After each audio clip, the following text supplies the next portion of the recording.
We have a parable given in today's gospel of a leader who considers himself perfect and righteous, and the other one who is a sinner, a tax collector.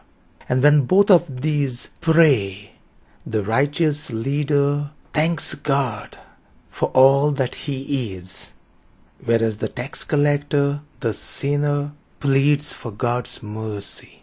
Now this righteous person, though he thanks God, he doesn't thank God for the graces, for God's help, for all that God did in his life.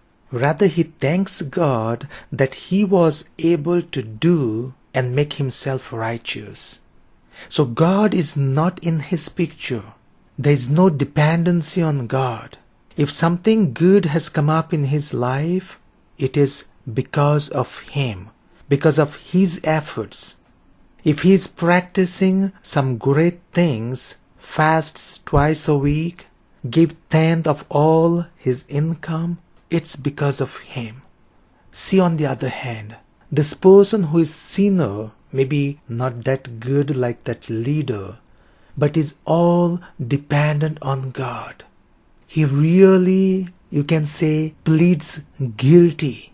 He admits that it is him who is at fault, and only God can work. Now we need to consider this all the time. Though God helps us, there is every possibility that at the end, that we consider it's me.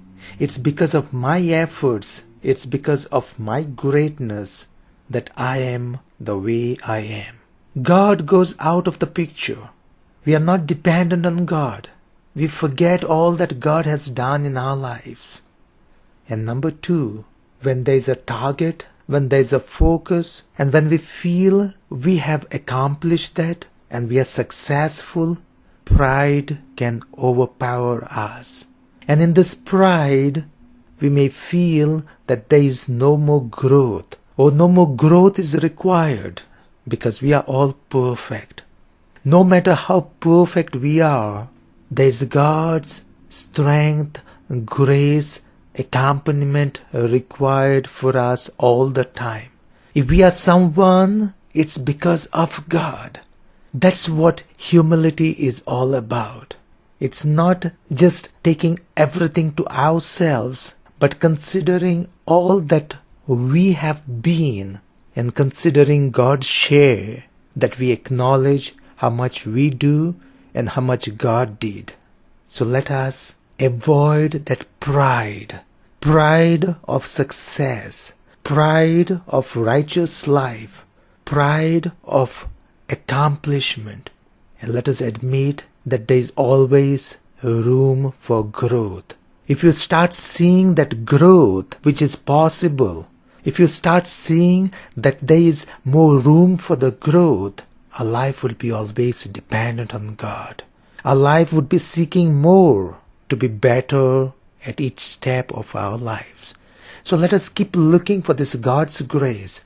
Let us keep looking to be dependent on God, recognizing those gifts that God has given us, not that we earned, but God has given us.